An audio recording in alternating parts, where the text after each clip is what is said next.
Kala itu Nabi Yunus tengah diutus oleh Allah Subhanahu wa Ta'ala untuk menyampaikan wahyu di suatu daerah.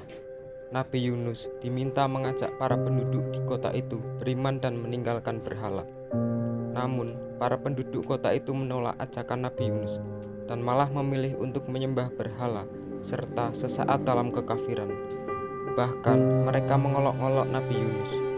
Nabi Yunus pun marah kepada kaumnya karena tidak mau menerima petunjuk dari Allah. Maka Allah Subhanahu wa Ta'ala menurunkan wahyu kepada Nabi Yunus untuk disampaikan bahwa Allah akan memberikan azab kepada mereka. Setelah menyampaikan wahyu itu, Nabi Yunus bergegas pergi dari daerah tersebut. Mengetahui kepergian Nabi Yunus, kaumnya pun meyakini bahwa Nabi Yunus merupakan utusan Allah. Mereka pun bertaubat dan menyesali perbuatan.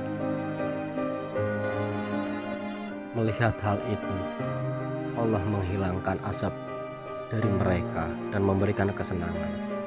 Hal itu Allah firmankan dalam Quran surat Yunus ayat 98 yang berbunyi, Bismillahirrohmanirrohim.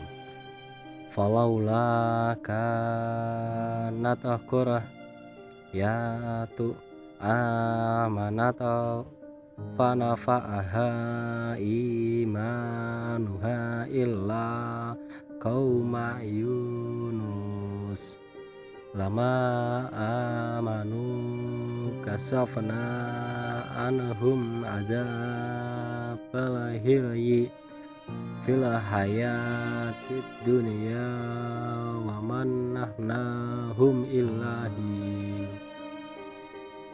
Artinya, maka mengapa mereka tidak ada penduduk suatu negeri pun yang beriman, lalu imannya itu bermanfaat kepada selain kaum Yunus? Ketika mereka kaum Yunus itu beriman, kami hilangkan dari mereka azab yang menghinakan dalam kehidupan dunia, dan kami beri kesenangan kepada mereka sampai waktu tertentu. Namun Nabi Yunus tetap meninggalkan kampung tersebut karena marah terhadap kaumnya. Padahal Allah Subhanahu wa Ta'ala belum mengizinkannya untuk pergi. Kisah Nabi Yunus dimulai ketika pergi ke tepi laut dan menaiki kapal. Sayang, cuaca saat itu tidak bersahabat sehingga membuat kapal oleng, sehingga hampir membuat semua di atas kapal tenggelam.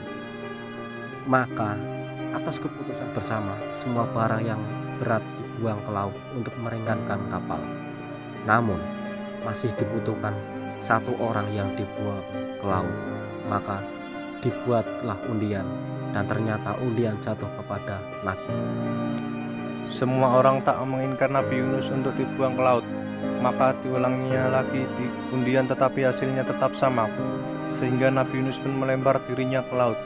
Pada saat yang bersamaan, Allah Subhanahu wa Ta'ala mengirimkan ikan paus untuk menelan dirinya tanpa merebek daging atau mematahkan tulangnya.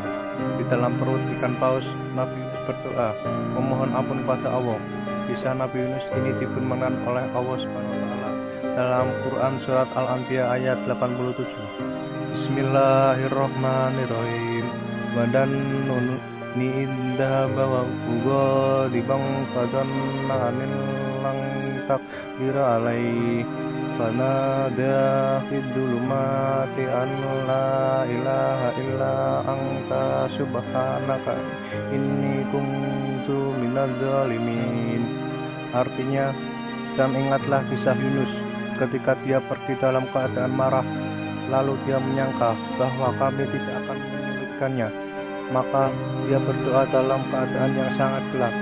Tidak ada Tuhan selain Engkau, Maha Suci Engkau, sungguh aku termasuk orang-orang yang zalim. Kisah Nabi Yunus di atas semoga bisa menjadi pelajaran untuk kita agar bisa lebih bersabar menghadapi ujian.